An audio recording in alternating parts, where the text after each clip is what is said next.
नमस्कार, welcome to the YouTube channel Swaritas friends. आप सभी का हार्दिक स्वागत है।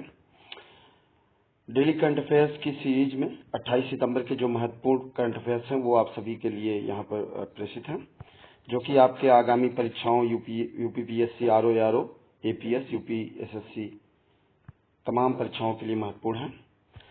तो आइए प्रारंभ करते हैं।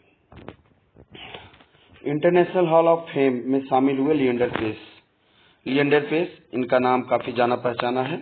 हाल ही में कई ग्रैंड स्लैम विजेता लिएंडर पेस वर्ष 2024 में खिलाड़ी वर्ग में international tennis hall of fame में ये नामित होने वाले पहले एशियाई पुरुष खिलाड़ी बने।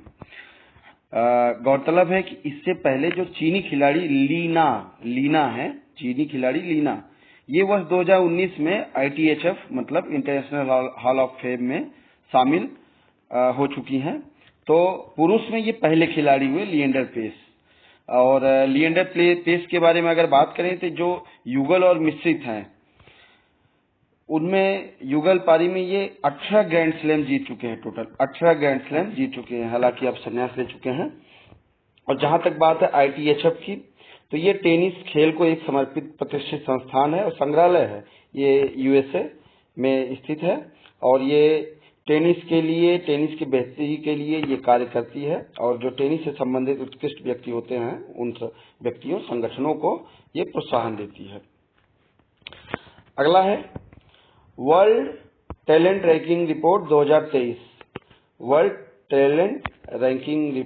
2023। भारत इसमें 56वें स्थान पर। International institute for management development IMD ने ये रैंकिंग जारी की है। हमेशा रैंकिंग से संबंधित कई क्वेश्चन कई बार पूछे जाते हैं, तो यहाँ ये बात याद रखिएगा साथियों।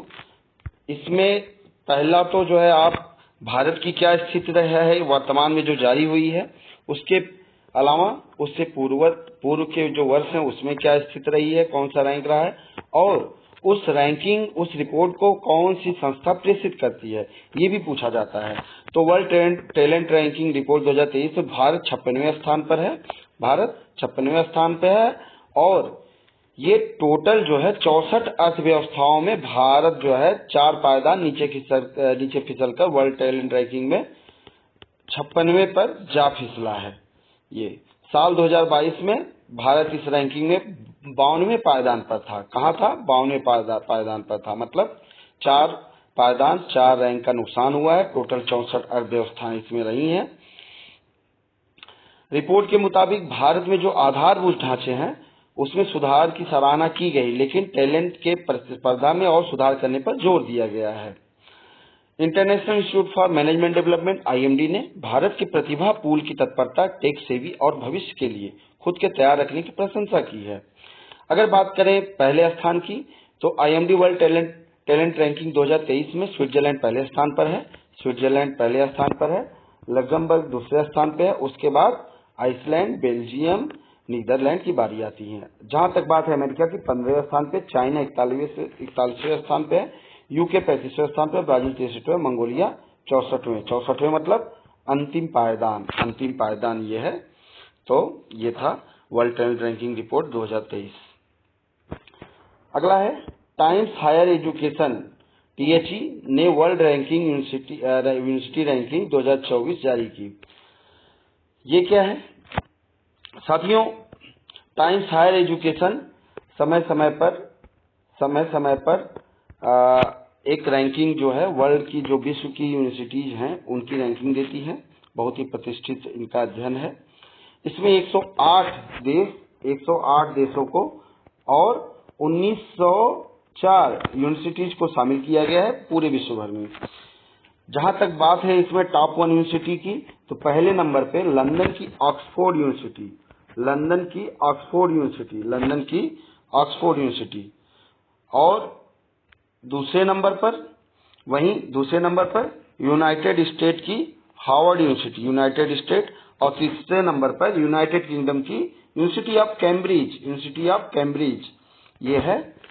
तो जहां तक बात है भारत की, तो भारत की इसमें जो है 91 यूनिवर्सिटीज शामिल हैं। 2024 की जो रैंकिंग है इसमें जगह मिली है और सबसे शीर्ष पर भारत के दृष्टिकोण से आईआईएस बेंगलोर ये 2017 के बाद पहली बार टॉप 250 यूनिवर्सिटीज की लिस्ट में जगह बना पाई है। मतलब 2017 के बाद से टॉप 250 यूनिवर्सिटीज में इसकी लिस्ट में इसकी जगह नहीं बनी थी, अभी तक इसकी जगह नहीं बनी थी। अगला है गोवर्धन क्या है? ये महत्वपूर्ण है। बायोडिग्रेडेबल और जैविक कचरे के उपयोग को बढ़ाने की दिशा में एक महत्वपूर्ण कदम है। कौन किया है ये? जल शक्ति मंत्रालय ने एक एकीकृत पंजीकरण पोर्टल है। ये गोवर्धन क्या है? गोवर्धन जो है ये एक ऑनलाइन पोर्टल है। क्या कैसा पोर्टल है? एकीकृत पंजीकरण। इसका कार्य क्या होगा? यह पहल देश भर में जो संपीड़ित बायोगैस है सीबीजी कंप्रेस्ड बायोगैस और बायोगैस संयंत्रों के लिए पंजीकरण प्रक्रिया को सुव्यवस्थित करने के लिए निर्धारित है। पेयजल और स्वच्छता विभाग ने एकीकृत पंजीकरण पोर्टल शुरू करने की घोषणा की है। इसका उद्देश्य है सीबीजी और बायोगैस संयंत्रों के पंजीकरण को सरल बनाना। अगला है भारत और संयुक्त राष्ट्र क्षमता निर्माण पहल। ये एक पहल की शुरुआत की है। सवाल पूछा जा सकता है कि जो क्षमता निर्माण पहल की शुरुआत की गई है भारत किसके साथ मिलकर कर रहा है? उसमें संयुक्त राष्ट्र का ऑप्शन आ जाएगा या उसमें और भी जो अंतर्राष्ट्रीय संस्थाएं उनका या फिर कोई अन्य राष्ट्र का नाम आ जाएगा। तो आपको ये याद रखना है।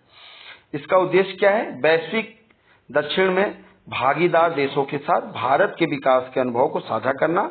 इस कार्यक्रम में कौन भाग लिया था? भारत के विदेश मंत्री डॉक्टर एस जयशंकर और 68वीं यूएन महासभा के अध्यक्ष Dennis Francis.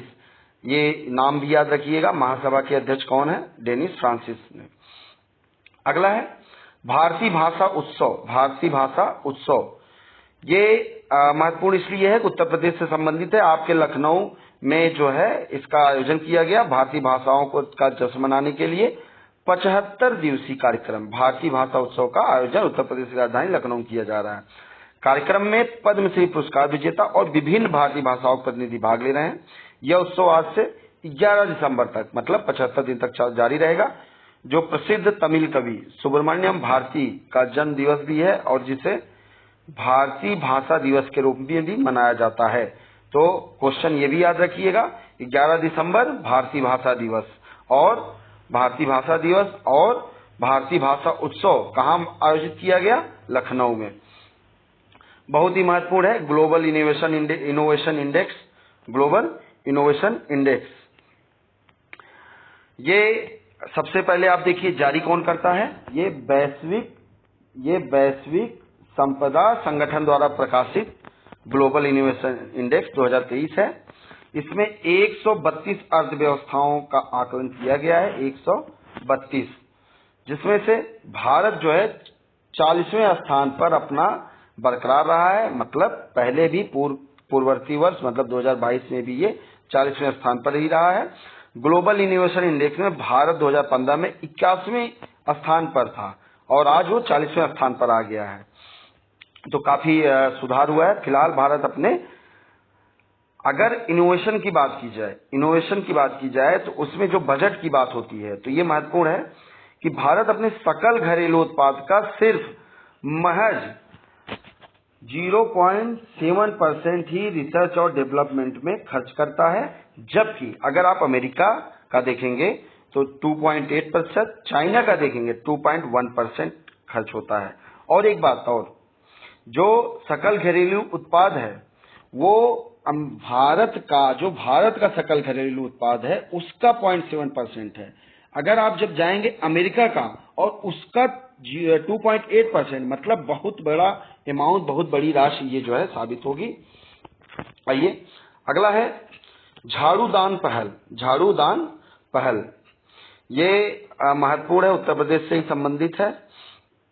UPSRTC Uttar Pradesh जो परिवहन निगम है उसका model driving training and research institute जो है उसके जो प्रिंसिपल हैं एसपी सिंह जी, इनको प्रतिष्ठित इंडिया बुक ऑफ रिकॉर्ड्स में स्थान हासिल हुआ है। और क्यों हुआ है? ये इन्होंने एक पहल झाड़ू दान पहल जो है प्रारंभ किया था।